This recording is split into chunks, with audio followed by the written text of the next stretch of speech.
Quinn Hughes to the Minnesota Wild. Pretty Minnesota Wild. Kirill Kaprizov, the Great Wall of St. Paul. Quinn Hughes, Rock Faber, they're loading up. Billy G is a dog. Okay, but let's get into this. Let's make this about the Rangers because that's what we always do here. The hypothetical the Rangers would have had to give up for Quinn Hughes. We saw what many Devils fans and reporters, pundits were talking about, as in what the package would have to be. Simone Nemec. In my opinion, I'm taking Z Bouillon over Nemec any day that ends in Y. His offensive upside, as in 17 for New Jersey, fantastic. On the defensive side, questionable. Zeev is an all-around package. He is the real deal. Young, NHL ready, playing NHL heavy minutes. You look at Marco Rossi, a second line center that's sub 25.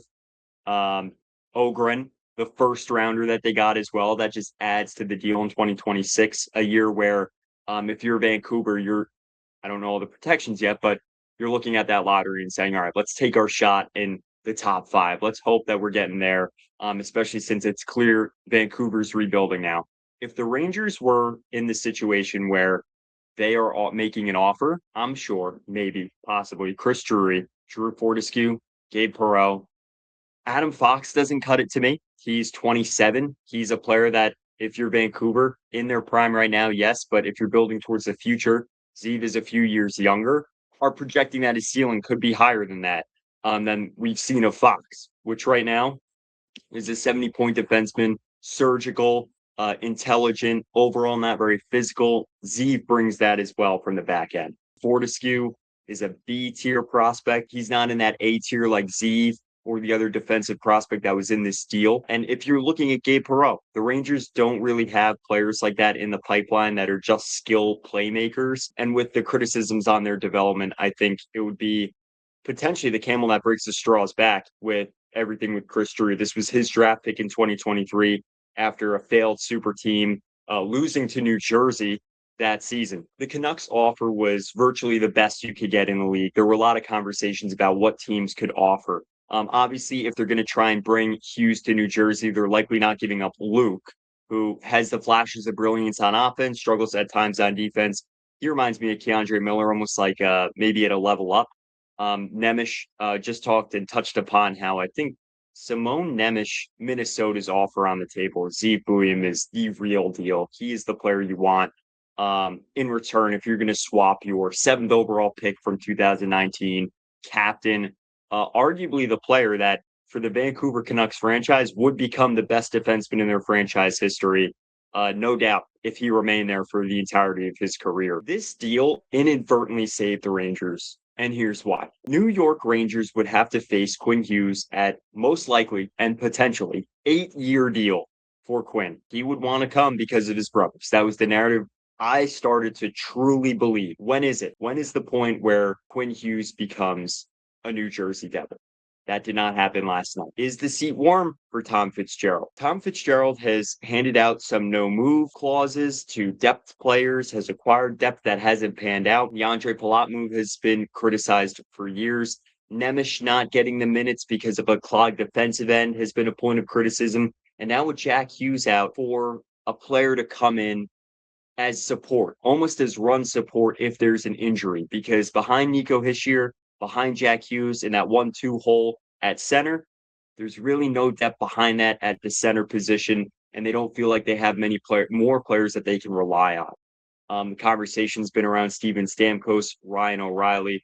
Fans have brought up swings in the past as well in this same breath of conversation as the Quinn Hughes, the failure to acquire Quinn Hughes. Now, this saves the New York Rangers for now because in the Hudson River rivalry, they won't have to face the Hughes brothers. Jack Hughes notoriously burns the Rangers. He has more points in games played against New York in his young career. We obviously saw in that playoff series, he took it to them. If you add Quinn to that equation, left-hand D, it would be a nightmare. What they bring on the ice every night, especially in division games that are going to matter for the next 8 years. Now, with the new CBA, Quinn Hughes will be able to sign that. I believe September 19th is the date. So Bill Guerin pretty much also gets as close to a guarantee as possible that Quinn Hughes will sign with the Minnesota Wild. And if you're looking at New Jersey's situation, they were already pushing to acquire talent. They were already clamoring to get something to help alleviate the Jack Hughes situation and also add depth for the future. So it was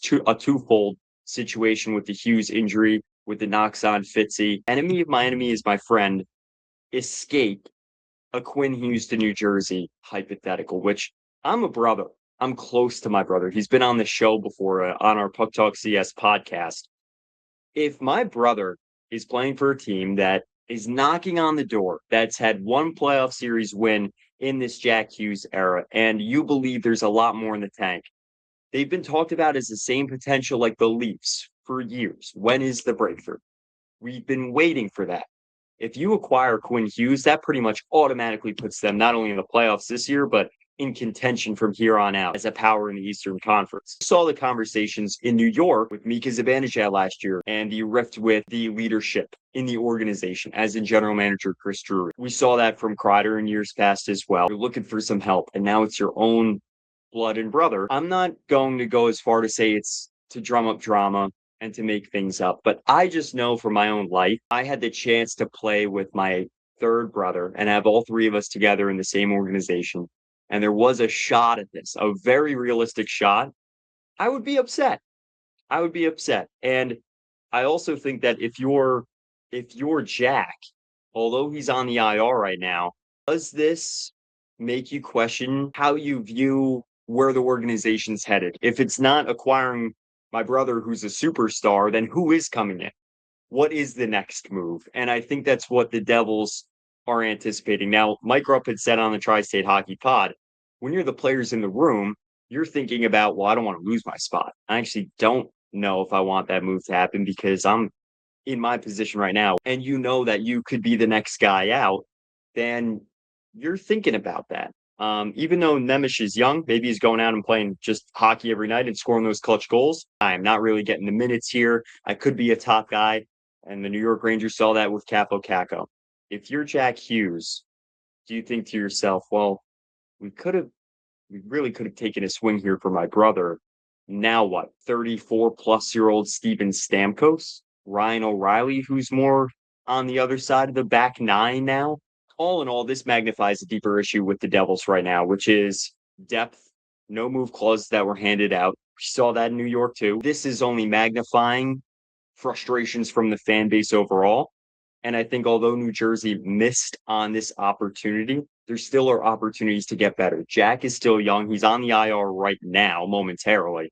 And with this trade deadline coming up, there's so much volatility in the East. They can still make the playoffs, not to convince themselves that they're a contender, but at what point do they get over the hump? And I think that's the question with Carolina as well. Carolina's made every Eastern Conference final, made it as far as you can imagine in the last few years, except earning a Stanley Cup final berth. And what does that come down to?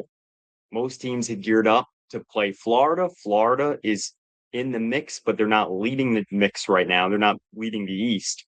They're not even in a wild card spot at the moment. So if you're New Jersey, you're looking and saying, well, we're in contention every year. What can get us over the hill?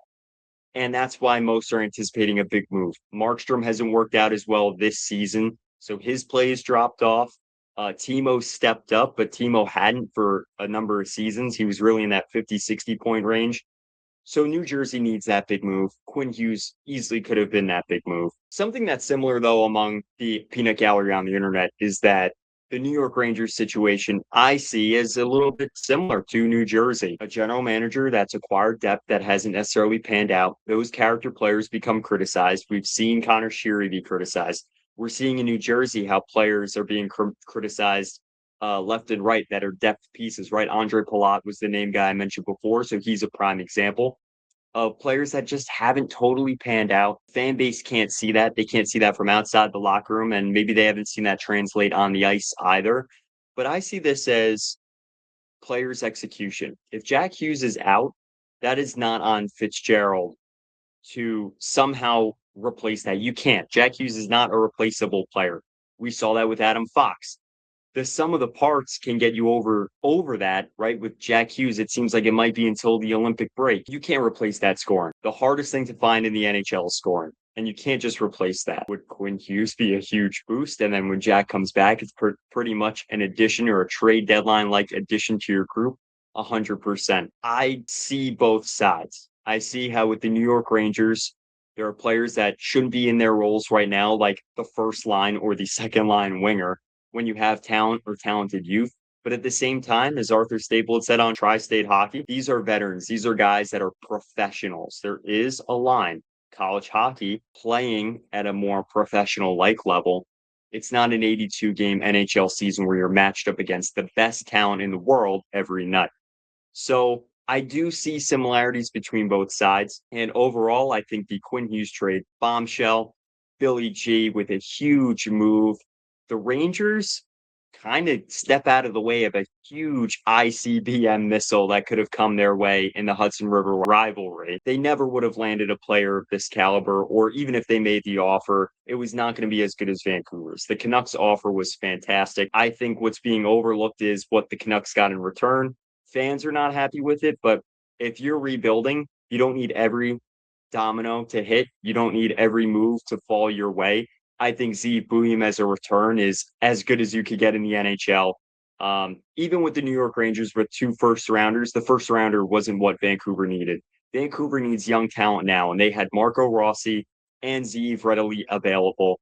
The Rangers traded Philip Hedl for JT Miller, so they got a young center in that. And then the injury prone side of Hedl came out, unfortunately, on a hit earlier this season where he only played 5 or 6 games. So we've seen this before in Vancouver. It's a shame to see the Canucks are going in this direction from where they were 24 months ago. They brought the Edmonton Oilers to a game 7 with a backup goaltender in Artur Shilovs, JT Miller, Quinn Hughes, Elias Pettersson. That core looked like, what's next year? Conference final berth? What's next year? And those players now disbanded across the NHL after a lot of drama. I think if you're the Canucks, you're happy that maybe some of this is out of the way now and you can just start to build a young group, and maybe add, come the summertime when there's money available and the cap's going up about 9 million, you can look to add with those sheets and take things in a new direction. It's been a mess now for over a year. And I know Rangers fans and Devils fans alike might feel the same way. For the Devils, it was a lot of injury problems. For the Rangers, it was drama up the wazoo.